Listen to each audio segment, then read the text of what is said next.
তার সাথে আমার পরিচয় হচ্ছে হ্যালোটক অ্যাপসের মাধ্যমে। হ্যালোটক অ্যাপে পরিচয় হয় যশোরের ত্রন্দা খাতুনের সঙ্গে চীনা যুবক লিং বিংয়ের। এরপর উইচ্যাটে নিয়মিত যোগাযোগের মাধ্যমে সম্পর্কের গভীরতা। তারপর দুই পরিবারের সম্মতিতে বিয়ের সিদ্ধান্ত নেয় এই প্রেমিক জুটি।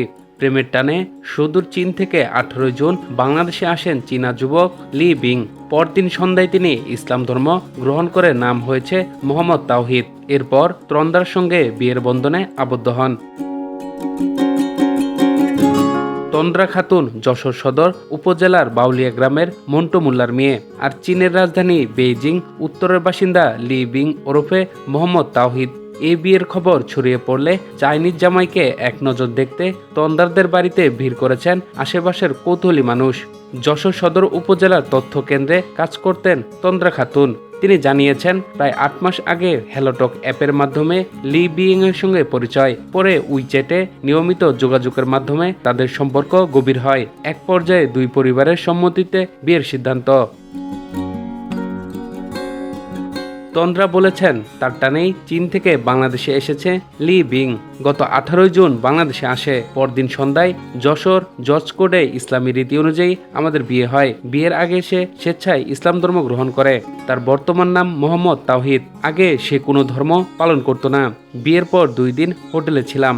এখন সে আমাদের বাড়িতে আছে। আল্লাহর রহমতে আমরা ভালো আছি। ভিসার সব প্রক্রিয়া শেষ হলে আমি তার সঙ্গে চীন চলে যাব। মোহাম্মদ তাওহিদ জানান, তিনি একটি স্মার্ট লক তালা উৎপাদনকারী প্রতিষ্ঠানে চাকরি করেন। 2 ভাই ও 1 বোনের মধ্যে তিনি দ্বিতীয়। বাংলাদেশে এসে নিজের অনুভূতি প্রকাশ করতে গিয়ে লি বিং বলেন, আমার স্ত্রী খুব ভালো, স্ত্রীর পরিবার ও আত্মীয় স্বজন খুবই আন্তরিক। আমি বাংলাদেশকে খুব পছন্দ করেছি। তন্দ্রার মা শিউলি বেগম বলেন, মোবাইল ফোনে তাদের পরিচয় হয়েছিল। ছেলেটি আমার মেয়েকে বিয়ে করার জন্য চীন থেকে বাংলাদেশে এসেছে। বিয়ের আগে ইসলাম ধর্ম গ্রহণ করেছে। আমরা খুশি মনেই মেয়েকে তার সঙ্গে বিয়ে দিয়েছি। বিভিন্ন সময় বাইরের দেশ থেকে, বিশেষ করে চীন থেকে অনেকে বাংলাদেশে এসে বিয়ে করেছেন।